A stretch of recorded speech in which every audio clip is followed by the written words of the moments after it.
ओम शांति।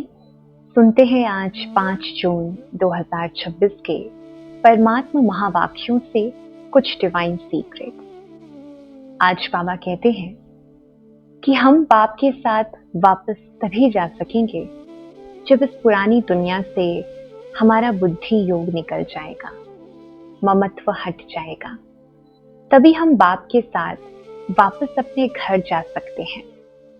बाबा कहते हैं कि बाबा समर्थ है, परंतु फिर भी बाबा की जो यह रचना है, इस यज्ञ में इतने विघ्न क्यों पड़ते हैं। बाबा कहते हैं कि जो रावण है, माया है, विकार है, वह बाप से भी तीखी है। अर्थात जब बच्चे बाप के सम्मुख आने का प्रयास भी करते हैं तो माया कोई ना कोई विघ्न लेकर के आती है। नई दुनिया में जाने वाले हैं तो यह पुरानी दुनिया कोई ना कोई विघ्न डालती ही है, अर्थात अपनी तरफ आकर्षित करती है। कहीं ना कहीं ममत्व रहता, मोह रहता, जो आत्माएं अपने पुरुषार्थ पर ध्यान न देकर के इस पुरानी दुनिया में अपनी बुद्धि योग को जोड़कर फंस जाती हैं। बाबा कहते हैं कि हमें अभी नई दुनिया में जाना है, इसलिए नई दुनिया के लायक पुरुषार्थ करना होगा। इस पुरानी दुनिया से अपने बुद्धि योग को तोड़कर नई दुनिया को याद करना है, बाप को याद करना है, वह घर को याद करना है। परंतु इस पुरानी दुनिया से, देह की दुनिया से, वह देह के संबंधों को भूलकर केवल एक बाप को याद करें।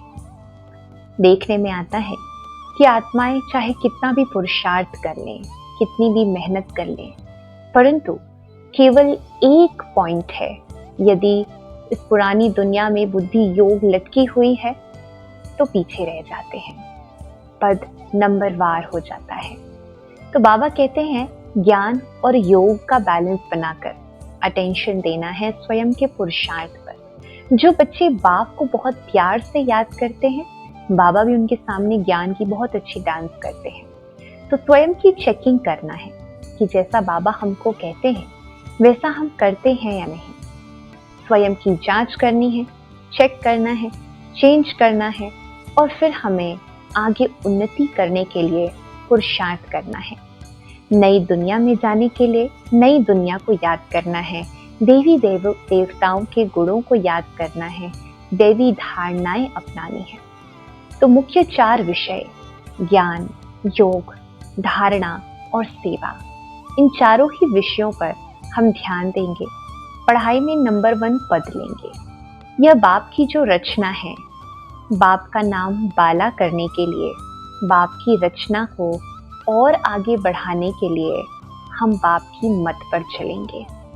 यज्ञ में बाप का नाम बाला करना है तो यज्ञ में बाप के कहे हुए श्रीमत पर भी चलना होगा। बाबा कहते हैं कि गीता में मन मना भव, मद्याजी भव, जितनी भी महावाक्य कहे गए हैं, मनुष्य तो उसका अर्थ स्पष्ट नहीं समझते, परंतु बच्चे तो जानते हैं। तो बच्चों को जरूर वह करना चाहिए। अपने स्वरूप को याद करें और एक बाप को याद करें, अपने भविष्य स्वरूप को याद करें और वैसे ही दैवी गुण अपने अंदर धारण करें। तो आज बाबा ने इन मुख्य पॉइंट्स पर अंडरलाइन किया है, अटेंशन दिलाया है।